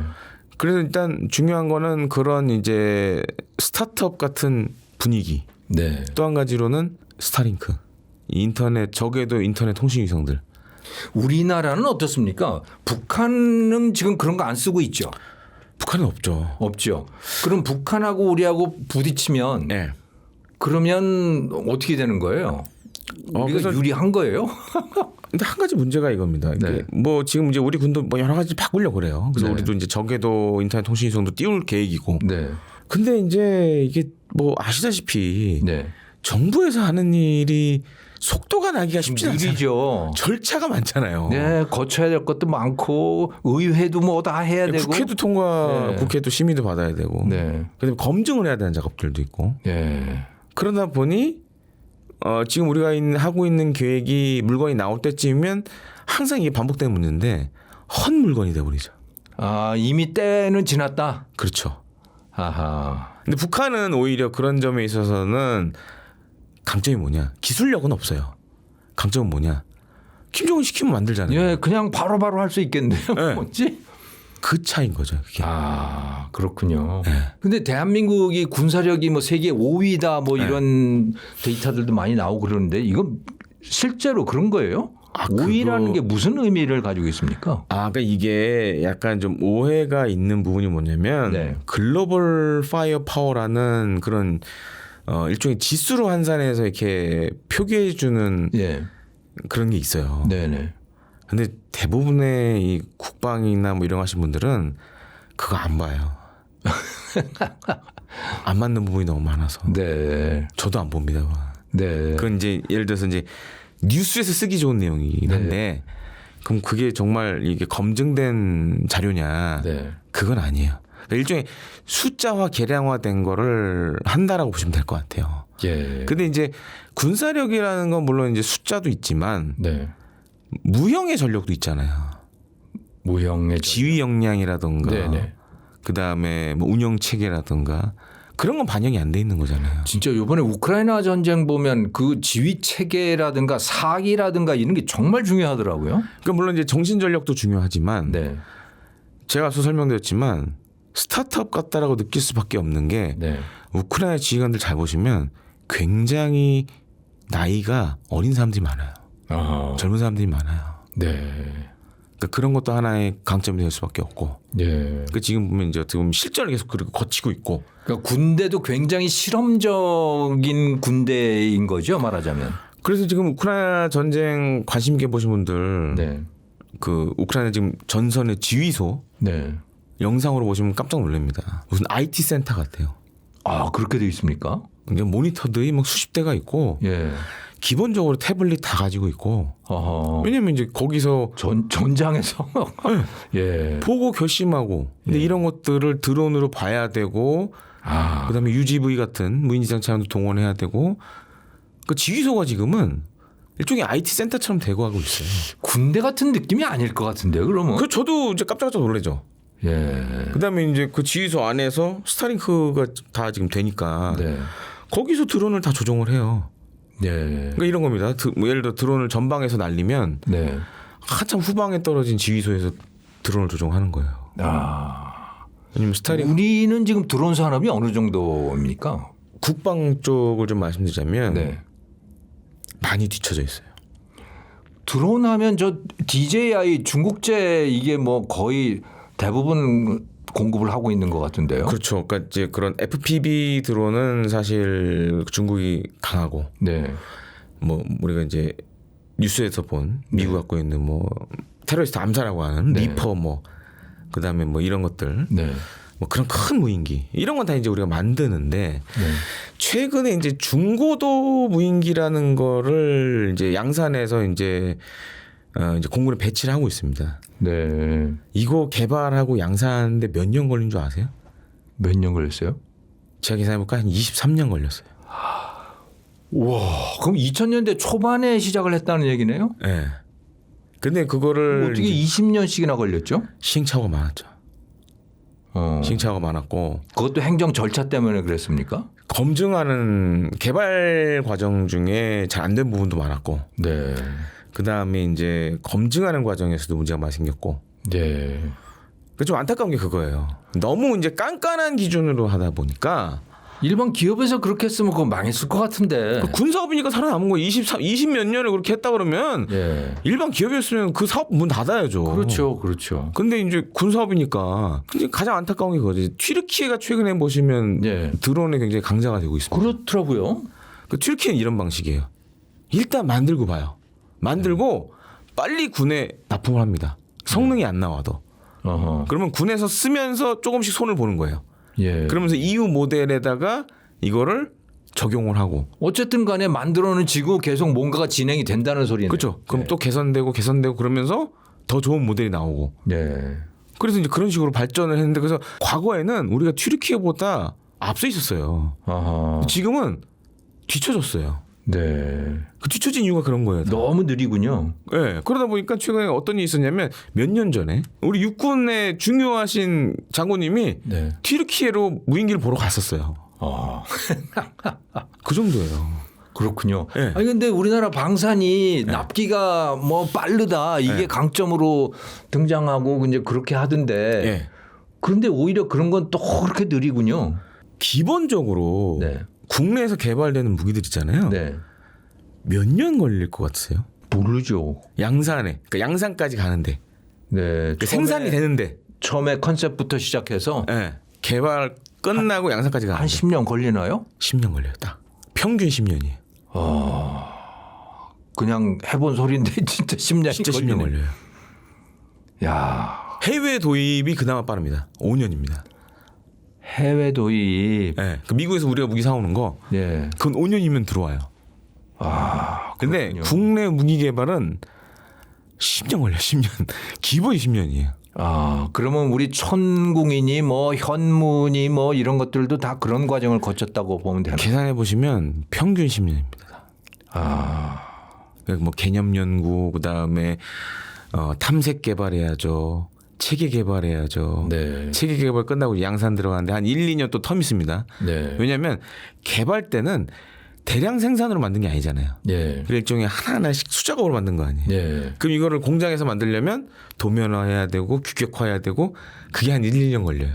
아, 그러면 계산해 보면 10년이에요, 딱. 그러면 우리 한국 K방산이 납기가 빠르다 뭐 이런 거는 일단 완성된 제품일 경우에 해당이 되는 거죠. 납기가 빠르다. 그 그렇죠. 얘기군요. 그렇죠. 개발은 우리가 그렇게 기간이 짧은 게 아니에요. 길어요. 아. 네. 그러니까 이제 반도체 초기에 개발할 때 보면 뭐 6개월 만에 뭐 해내고 하는데 방산은 전혀 그게 안 되는군요. 안 되죠. 이제 절차들이 다 있으니까. 절차가 있으니까. 네. 그래서 이제 그게 한 가지 단점이죠. 그래서 지금 이제 군에서도 그걸 빨리 좀 줄이려고 네. 노력을 많이 해요. 그러니까 이겁니다. 제가 앞서 말씀드렸지만 한 10년 개발해서 나왔는데 보면 네. 전 세계 트렌드를 보면 헌장비가 돼 있는 거예요, 이제. 아하. 거기다 더 큰 문제는 보통 이제 미군은 이렇게 합니다. 네. 하나의 무기 체계를 30년 수명 주기를 고려해서 네. 보통 30년, 40년 쓰잖아요. 네, 네. 양산 시작되면서부터 개량을 생각을 해요. 이렇게 가야 된다. 네, 네. 근데 우리는 좀 쓰다가 뭐가 좀 부족한 것 같은데 이제 개량을 해야 될 것 같은데 그러면 이제 좀 늦어지는 거죠 또. 그렇군요. 네. 그렇군요. 그럼에도 불구하고 우리나라 무기들이 아주 요즘에 각광을 받고 있더라고요. 그 네. 중동에서 천궁2 같은 경우는 요격률이 96%라고 하는데 네. 그게 어떤 수준인 거예요? 그게 독일이라든가 뭐 미국이라든가 이런 것보다 더 좋은 겁니까? 그러니까 지금 이제 미국의 동맹국 가운데 네. 이런 미사일 다층 미사일 방어 체계 네네. 이런 거를 갖추고 있는 나라, 그것도 이제 국내에서 개발할 수 있는 나라. 네. 미국 빼고 네. 이스라엘하고 우리나라밖에 없어요. 아, 대만도 좀 가능합니다. 대만도. 일본도 보면 예를 들어서 이제 패트리어트에 의존하는 부분이 굉장히 많고 일본도 물론 이제 자기네들이 만든 지대공 미사일이 있어요. 네. 천궁 비슷한 게. 근데 이제 미국 의존도가 높죠. 네네. 근데 이제 이스라엘하고 우리나라 같은 경우에는 지금 잘 보시면 천궁2 있죠. 네. 중간에 이제 미국산 패트리어트 있고, 네. 그다음에 우리나라 이제 엘셈 장거리 지대공 유도 무기 네. 이 사업이 있고 또 향후 엘셈2도 할 거고. 네. 그러면 지금 이제 고도 20km부터 한 60km까지는 우리가 만든 이런 요격 체계로 이제 대부분을 담당한 거거든요. 아하. 근데 그런 나라가 많지가 않아요. 네. 미국, 이스라엘, 한국. 그 정도죠. 네. 근데 이제 최근에 이제 유럽에서 이번 어쨌든 뭐 미국과 이스라엘 대이란 군사 작전 어쨌든 지금 탄도미사일 공격을 받잖아요. 네. 근데 유럽의 지금 문제는 뭐냐면 유럽의 이제 많은 나토 회원국들의 핵심 이제 미사일 요격 체계는 패트리어트입니다. 미국산이에요. 미국산이고. 근데 이제 프랑스, 이탈리아만 이제 아스터라는 네. 공동 개발한 걸 갖고 있고 그래서 이제 그러다 보니까 이제 독일이 이러면 안 되겠다 싶어서 이제 이스라엘에서 이제 에로 3를 도입을 했어요. 네. 그게 한 이제 고도 60km 이상에서 맞추는 거죠. 이스라엘 걸 사왔군요, 독일이. 네. 네. 그런데 지금 이스라엘하고 유럽이 사이가 안 좋잖아요. 네. 가자 지구 문제나 이런 것 때문에. 네. 그러다 보니까 이제 대안을 좀 찾으려고 많이 노력들을 해요. 아하. 그래서 지금 이제 우리나라가 만든 엘셈 아하. LCM을 좀 많이 보고 있죠. 예. 근데 LCM이 아직 지금 이제 양산에 지금 들어갔기 때문에 네. 28년 정도에 아마 이제 우리 공군의 전력화가 될 겁니다. 예. 그래서 해외 시장 나가는 거는 아마 29년 정도 되지 않을까 생각하는데 그때쯤에 아마 이제 유럽에서 좀 콜이 있지 않을까. 네. 이렇게 보고 그렇군요. 있죠. 예. 근데 그 개발 시작해서 양산까지 가는 게 뭐 10년 걸린다 하니 그건 뭐 굉장히 긴 과정이고 지루한 과정이겠네요. 예, 맞습니다. 근데 현무 5라고 하는 게 괴물 미사일이다. 네. 뭐 핵무기에 버금한다. 이게 무슨 이야기예요? 사실 전 세계에서 이런 미사일을 찾아볼 수가 없죠. 그러니까 이제 탄두 중량이 네. 한 8, 9톤 되는 물론 그런 사거리는 게 없어요? 없어요. 탄두 중량이 8, 9톤 되면 다들 그런 생각하죠. 야, 이렇게 만들 바엔 차라리 핵무기 만드는 게 낫지 않겠냐라고 생각하겠죠. 네. 근데 우리는 그럼 이걸 왜 만들었을까? 우리는 핵무기가 없잖아요. 네. 그러다 보면 북한을 뭔가 이제 핵을 못 쏘게 억제를 하는 수단이 필요한데 네. 그래서 나온 게 현무 5인 거예요. 핵무기에 버금합니까 정말? 근데 이제 지금 재래식 탄두를 장착한 탄도 미사일 가운데는 위력이 가장 세다고 생각하시면 돼요. 근데 핵무기는 킬로톤 뭐 이렇게 가지 않아요? 그렇죠. 네. 근데 이제 현무 5는 네. 저도 계산해봤지만 네. 킬로톤까지는 안 돼요. 예. 다만 이제 그 위력, 그 이제 킬로톤이 일종의 이제 수치상으로 이제 된 거고 네네. 보여지는 위력은 그 정도는 될 수는 있어요. 어허. 다만 이제 그러니까 상대방이 겁은 먹을 수 있다는 그렇죠. 이야기죠. 이걸 만든 이유는 한 가지입니다. 북한이 만약에 우리를 핵을 쏘려고 했을 때 네. 평양을 불바다로 만들어 버리겠다. 아하. 그 목적으로 만든 거예요. 그리고 불바다 만들 수 있다 그걸로. 가능하죠. 네. 네, 그래서 지금 부대도 지금 배치가 되고 있고 다만 이제 우리가 얼마만큼 많은 양의 현무 5를 갖고 있느냐 네. 미사일의 양이 중요합니다 사실. 그래서 그게 지금 어떻게 보면 중요한 관건이다. 그렇군요. 예. 그렇군요. 아, 그 정도 되면 다 죽는 거겠죠. 다만 이제 북한 입장에서 네. 어쨌든 현무 5는 재래식 무기잖아요. 네. 뭐 재래식에 대응해서 핵을 쏘기도 애매하잖아요. 만약 북한이 핵을 쏘면 그때 이제 미국의 해구산이 작동을 하는 거고. 예. 그 마지막 수단이거든요. 북한 입장에서도 할 수가 없죠 그러면. 우리도 저쪽에서 핵을 쏠 때를 대비해서 현무를 갖고 있는 거 아닙니까? 그렇죠. 현무 5가 갖고 있는 거죠. 근데 이제 북한 입장에서 대응이 하기가 애매한 거죠. 네. 현무 5 쏴서 뭐 전술핵 수준의 위력으로 평양이 초토화가 됐는데 네. 그렇다고 핵을 쏘자니 그럼 미국의 핵 우산이 펼쳐지면서 북한이 핵을 맞을 텐데. 아하. 그게 이제 그런 딜레마가 있는 거죠. 핵을 가진 나라도 딜레마가 있는 거군요. 그 지금 잘 보시면 네. 러우 전쟁이 그렇잖아요. 하긴 러시아가 핵을 못 쓰네요. 러시아가 오히려 미국보다 지금 탄도 수로하면 네. 핵무기가 더 많은데 네. 많은 뭐예요? 전쟁에서 못 쓰는데. 그래서 항상 중요한 게 그겁니다. 핵무기만 갖고 있는다고 해서 해결되는 문제는 아니에요. 아. 그래서 잘 보시면 프랑스 같은 나라도 잘 보시면 프랑스도 핵보유국이잖아요. 재래식과 핵의 비율을 절묘하게 맞춰놔요 항상. 미국도 마찬가지고. 근데 이제 러시아는 가장 큰 그 지금 러우 전쟁에서 이 폐해가 뭐냐? 푸틴이 들어서고 나서 물론 재래식 전력도 확보하는데 노력을 했지만 네. 핵무기 현대화한다면서 돈을 너무 많이 썼어요. 아하. 그러면서 재래식 전력 확보가 좀 뒤처진 부분이 있었고. 아, 예. 그렇군요. 예. 이제 저 핵추진 잠수함 이야기로 예. 건너가겠습니다. 지금 우리나라 핵추진 잠수함 미국의 승인은 받았는데 지금 네. 어떻게 진행이 되고 있는 겁니까? 안 그래도 저희 촬영하기 전에 이제 일종의 선언을 했죠 우리가. 네. 그래서 이제 몇 가지 이 사실 문제가 있었습니다. 네. 예를 들어서 건조 관련된 부분. 네. 트럼프 대통령이 또 미국 내 건조 얘기하면서 이게 상당히 좀 말이 많았잖아요. 예, 필리 조선소에서 뭐 한다고. 쐐기를 박았죠. 국내 건조다. 국내 기술로 건조로 한다. 쐐기가 박힌 겁니까 예. 이제? 그다음에 이제 국내 기술을 개발하겠다. 네. 또 한 가지로는 그동안 사실 이 원자력 추진 잠수함은 비닉 사업이었어요. 비밀 사업이었어요. 네. 근데 이번에 공개 오픈으로 전환했죠. 그러니까 지금까지도 어느 정도 진행이 돼 왔었다는 얘기인 거죠? 그렇죠. 네. 그래서 뭐 개념 연구 이런 건 계속 해왔었고 네. 이제 구체적으로 이제 설계 관련된 부분들로 이제 넘어가고 있습니다. 네. 실제로 그걸 이제 하나오션이 지금 하고 있고 네. 네. 하나오션도 사실 그동안 이제 말을 못하다가 네. 아시다시피 이 선언을 통해서 네. 이젠 얘기할 수 있게 됐어요. 네, 할 수 있게 됐고 비닉이 아니니까. 네. 그렇다면 왜 비닉에서 공개로 전환했을까? 네. 한 가지 몇 가지 문제들이 있었어요. 첫 번째로는 지금 이번에 잘 보시면 아예 또 쐐기를 박은 게 하나 있습니다. 고농축 안 쓴다. 저농축으로 가겠다. 네. 그것도 이제 못을 박았고. 네. 또 한 가지로는 우리가 공개로 전환할 수밖에 없는 이유 중에 하나가 물론 우리가 이제 원자력 추진 잠수함을 만들 기술이나 이런 거 다 가지고 있어요. 네. 그런데 그럼에도 불구하고 해외에서 들여와야 되는 뭐 구성품들이 있어요. 네. 근데 이런 것들은 다 그쪽 나라 정부의 허가를 받아야 되는 것들이 많습니다. 네. 군사적으로 써야 되는 거기 때문에. 근데 이걸 비닉으로 하다 보면 수출허가 받기 어렵겠죠. 아, 그렇겠네요. 이거 왜? 그거 가지고 뭐 때문에? 이거 왜? 그러니까 예로 잠만경 갑자기 사겠다고. 네. 잠만경 어디다 쓰려고? 잠수함 만들 거야? 무슨 잠수함 만들 건데? 네. 우물쭈물할 수밖에 없잖아요. 비닉이면. 그러다 보니까 안 되겠다. 진행을 할 수가 없다 이건 이렇게 되면. 네. 그래서 공개 사업으로 전환을 시켰죠. 그렇군요. 네, 거기에 더해서 중요한 거는 지금 이제 90% 이상의 농축 비율을 갖는 연료를 사용하게 되면 네.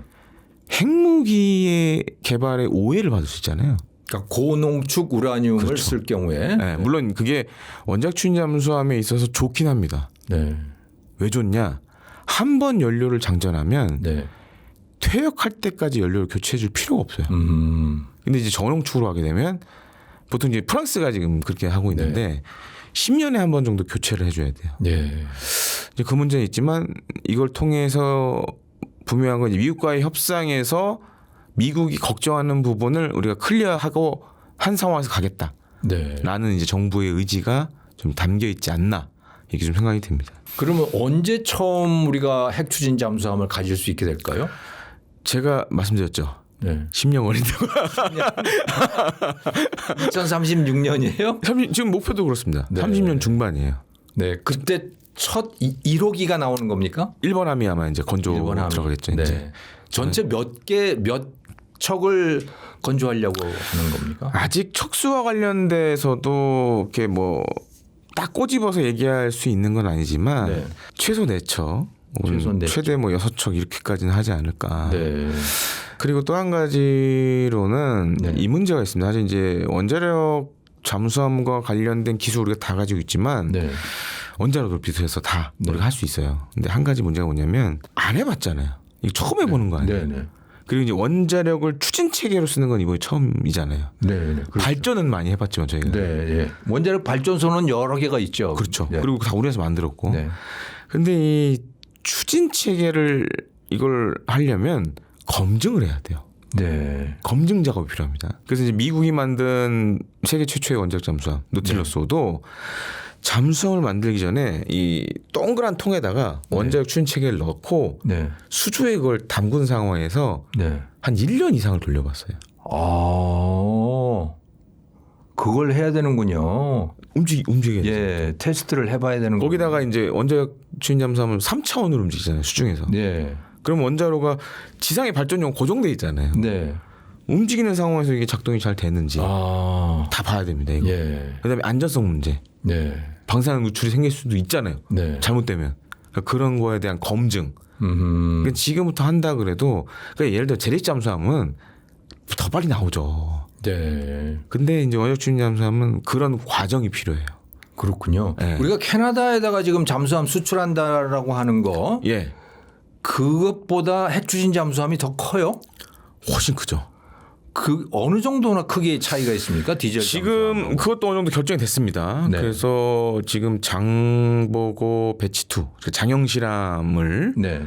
기본으로 해서 지금 캐나다에 제안하고 있는데 네. 그거는 3,000톤급이에요. 3,000톤급. 네. 길이로 하면 얼마나 돼요? 제가 실제로 이제 건조 중일 때 한번 가서 봤는데 네. 지금 아마 우리 녹화하고 있는 네. 요 빌딩보다도 더 길 겁니다. 아마. 오, 20층짜리인데? 네, 거의 그런 규모가 될 수도 있어요.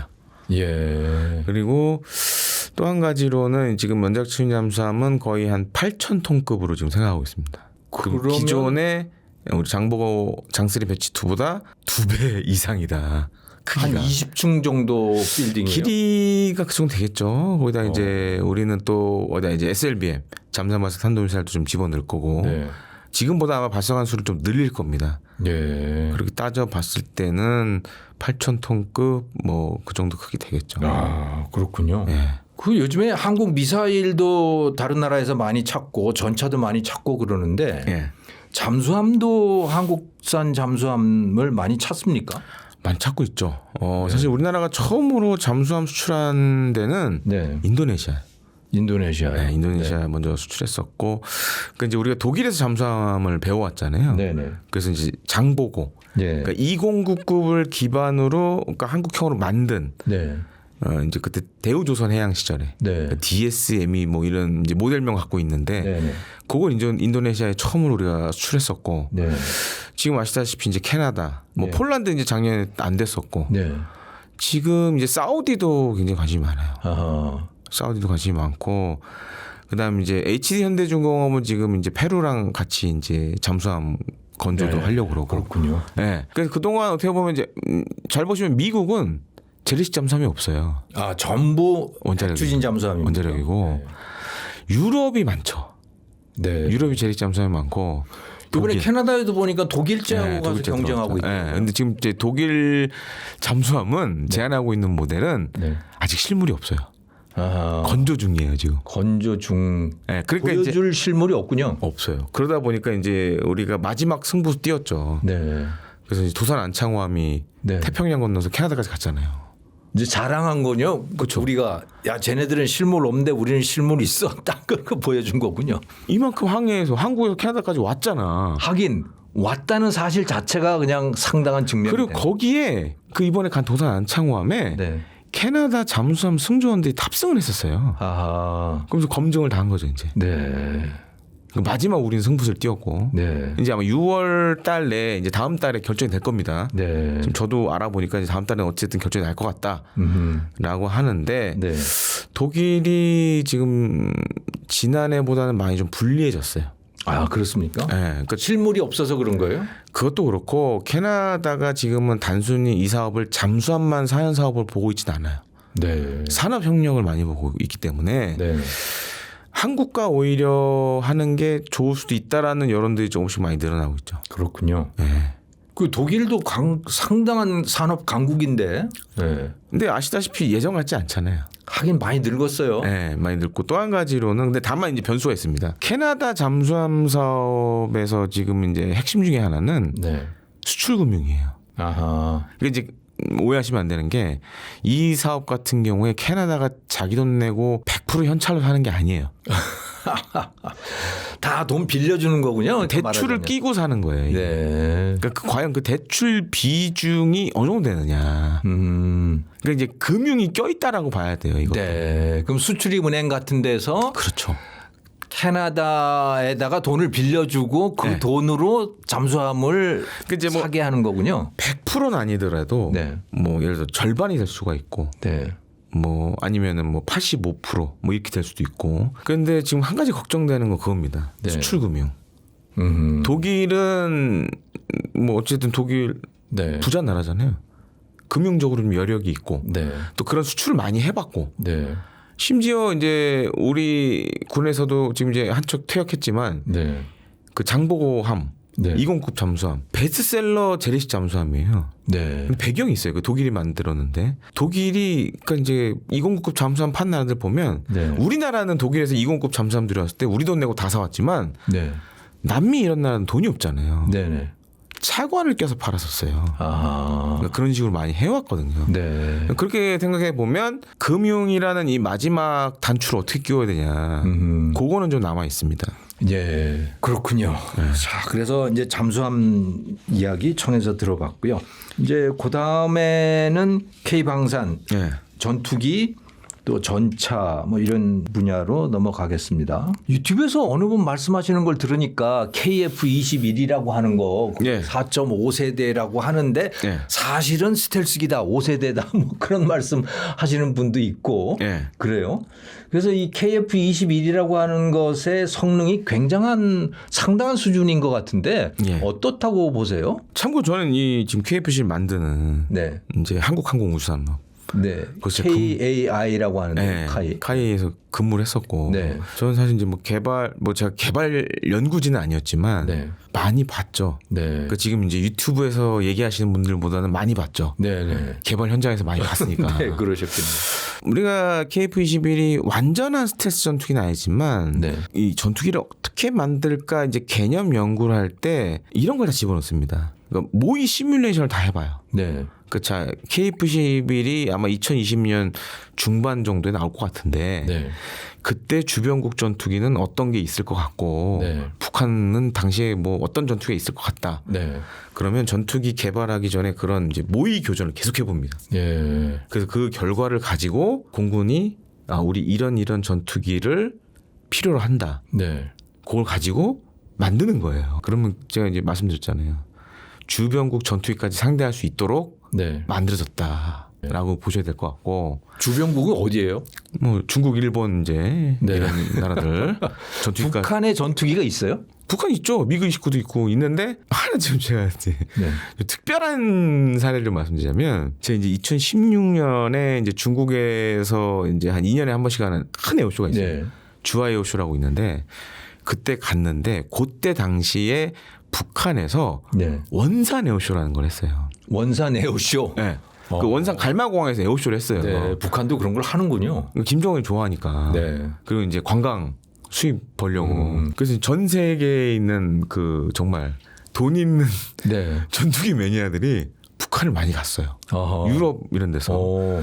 그 제가 이제 그 중국 에어쇼 갔는데 거기서 이제 오스트리아 분을 만났는데 네. 아마 연배가 제가 봤을 땐 교수님이랑 비슷했어요. 그래요? 북한 갔다 왔다라는 거, 원산 에어쇼 네. 갔다 왔다라는 거에서 갔다 왔는데 좀 느낌이 어떠셨냐 했더니 너무 좋았다라는 거예요. 예. 그래서 왜 좋았냐 했더니 이 박물관에 있는 전투기가 날아다닌다고 이게. 날아다닌다고. 네. 그 지금 이제 뭐 미그 19, 17, 뭐 미그 21 같은 경우에는 네. 퇴역한 나라들이 되게 많아요. 진짜 박물관에 있는 나라들이 많아요. 아, 그럼 뭐 50년대, 60년대 그때 그렇죠. 만든 건가요? 날아다니면 안 되죠. 네. 위험하죠. 네. 물론 이제 성능 개량해서 쓰는 나라도 있긴 하지만 그 사람 얘기하는 게 그런 클래식한 전투기들을 볼 수 있어서 너무 좋았다. 그냥 클래식이네. 근데 그게 이제 일반 분들이 이해 못 하시는데 네. 저도 상당히 전투기 좋아하지만 네. 이게 한 해 이제 갈수록 오히려 이런 새 전투기보다는 아, 좀 클래식한 전투기들이 더 멋있다는 느낌을 많이 받거든요. 멋있다. 네, 멋있고 저게 작동이 되는구나. 전투하고는 별개 문제죠. 그렇죠. 네. 그래서 이제 그런 평이 있었을 정도예요. 아, 네. 그럴 정도군요. 네, 그런 박물관에 전투기가 날아다니더라.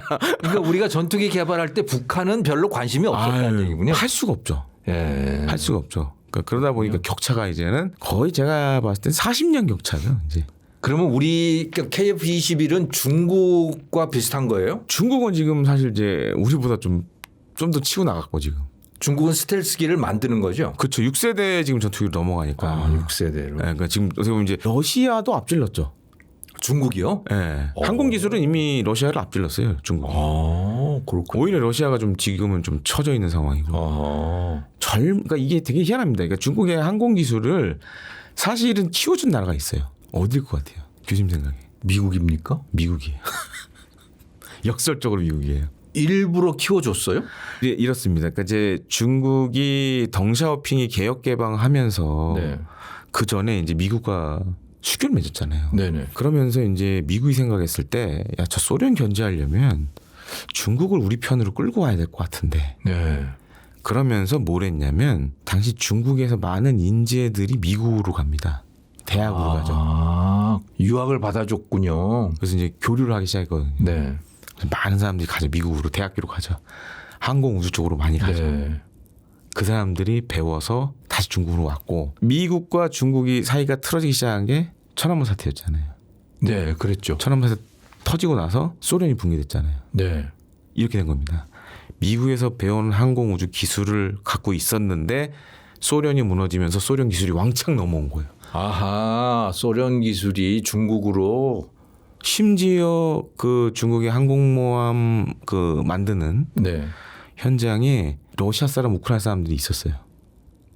우크라이나 사람도 있었군요. 왜냐면 우크라이나에서 옛날에 거기서 만들었거든요. 예. 그게 호재가 된 거죠. 소련이 무너지면서 수많은 과학자들이 실업자가 됐잖아요. 네. 그러면서 그 사람들을 스카우트해서 데려오기 시작했죠. 우리나라도 마찬가지입니다. 우리나라도 그뭐 불검 사업인가 뭐 해가지고 러시아 기술 가져오지 않았어요? 천궁2. 네. 천궁. 천궁2가 그거예요. 천궁도 그렇고 천궁이. 네. 천궁이 제가 이제 여기 친한 러시아 이제 기자분이 있는데 네. 그분 한국 되게 잘하시는데 지금 이제 S400이라는 러시아가 만든 지대공 미사일이 있어요. 네. 당시 지금 이제 합병이 됐는데 알마즈 알테이 이렇게 합병이 됐는데 그 회사가 거의 도산 직전이었어요. 네. 소련이 무너졌으니까 네. 정부 돈이 없잖아요. 그럼 지대공 미사일을 안 살 거 아니에요. 네.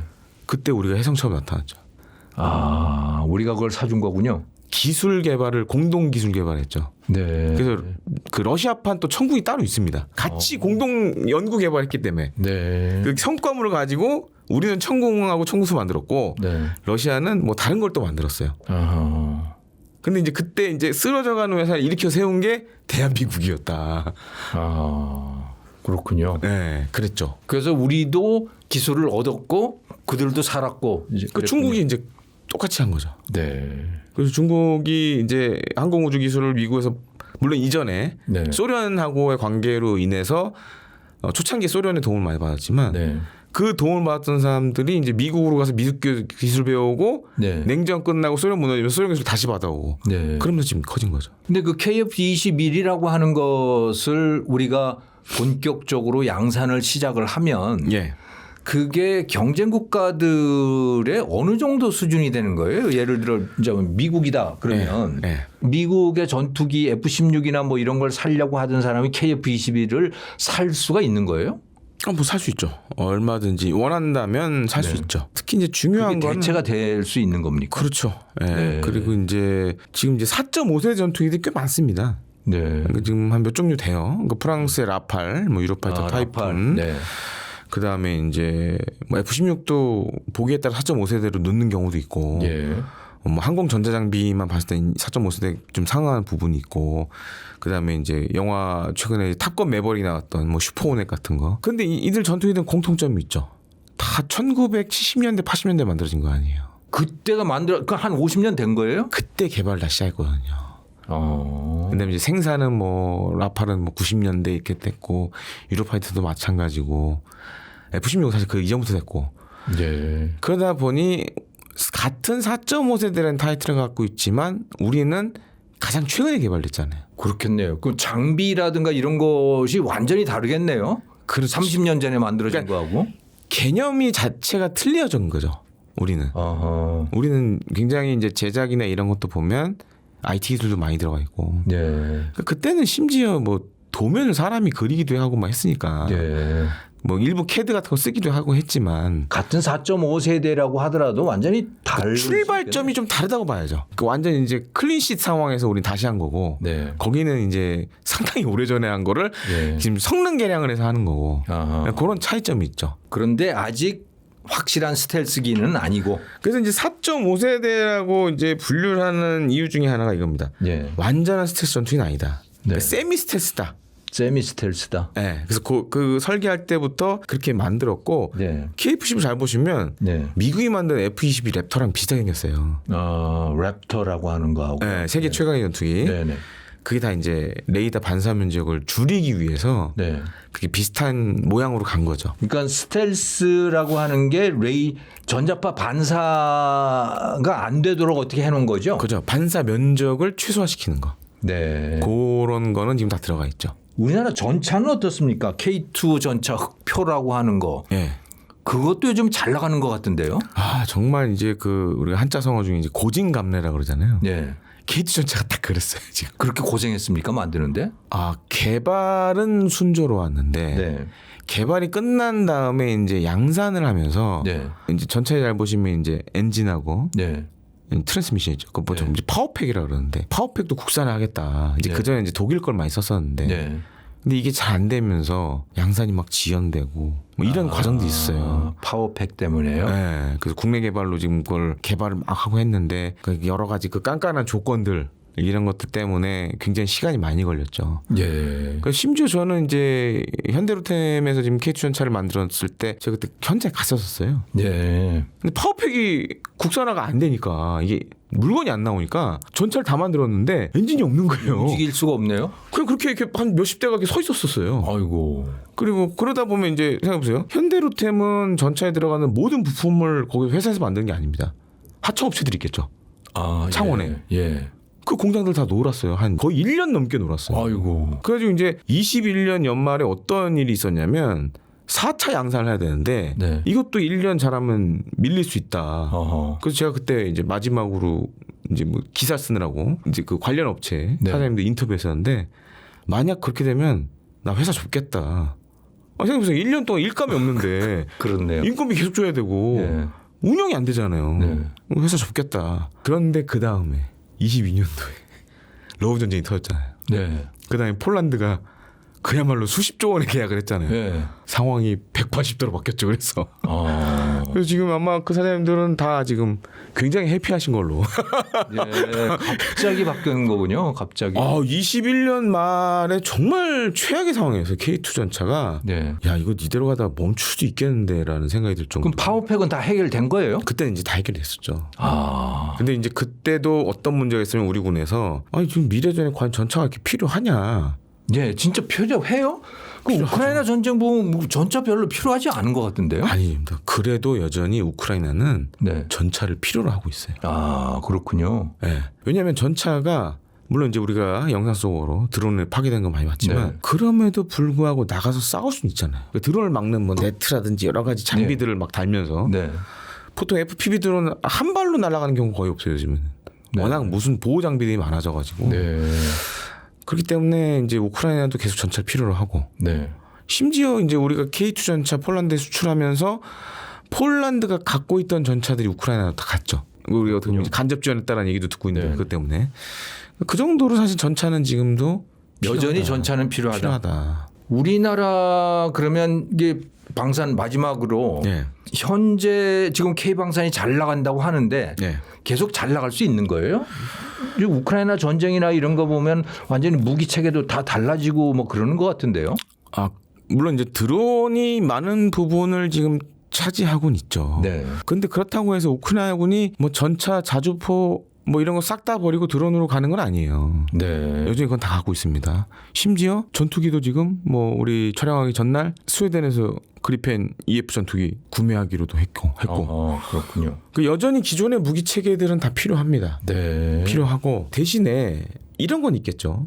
지금 어쨌든 전 세계적으로 인구 절벽이고 네. 그다음에 이제 여러 군사작전 가운데 위험하고 더럽고 힘든 것들은 드론이 많이 하겠죠. 하지만 기존 무기 체계도 여전히 필요하다. 네. 또 한 가지로는 이제 제가 이제 안 그래도 네. 이제 우리 촬영하기 전날 좀 이제 방산학교 관계자분하고 이제 식사를 했는데 네. 뭐 이런 얘기를 하시더라고요. 최근에 프랑스가 우리 방산을 보는 시각이 달라졌다 많이. 그래요? 네. 예전에 상당히 뭐 안 좋게 보는 것 같은데. 지금 유럽 내 그 메이저 방산 업체들 그런 방산을 선도하는 국가들이 네. 우리 K 방산을 보는 시각이 많이 달라졌습니다. 그건 뜻밖이네요. 네, 심지어 지금 프랑스도 얘기 나오는 것 중에 하나가 지금 유럽은 급해요. 네. 뭔가를 많이 찍어내야 되고 뭐 이래야 돼요 지금. 근데 지금 다들 생각하는 건 더 이상 과거처럼 비싼 무기를 할 수는 없다 이제 더 이상. 네. 가성비 맞는 무기들을 빠른 시간 내에 대량 생산해야 된다. 우리가 그 강점이 있잖아요. 그렇죠. 그러다 보니까 그럼 한국의 업체들이 유럽으로 좀 와라. 물론 이제 폴란드도 갔고 폴란드도 지금 현지 생산 있고 폴란드의 현지 생산 시작했어요? 지금 몇 가지 프로젝트 진행 중입니다. 지금 K2PL도 지금 K2 폴란드 군 버전 그건 이제 현지에서 할 거고 그다음에 이제 하나에어로하고 폴란드 업체가 천무에 들어가는 유도탄도 현지 생산할 거고 그다음에 최근에 하나에어로가 심지어 어떤 것까지 지금 진행을 하냐면 네. 독일의 사업장을 만들었어요. 그래요? 네, 독일의 지사를 만들었어요. 와, 놀랍네. 근데 지금 이제 그쪽 나라들도 독일 사람들 굉장히 자존심 세고 그런데요. 안 되는 걸 알거든요, 이제. 예. 우리 해봤자 답이 안 나온다. 그러니까 잘하는 외국 기업이 들어와서 너희들이 해라. 그러니까 이런 쪽으로는 방향이 바뀌고 있어요. 그렇군요. 네.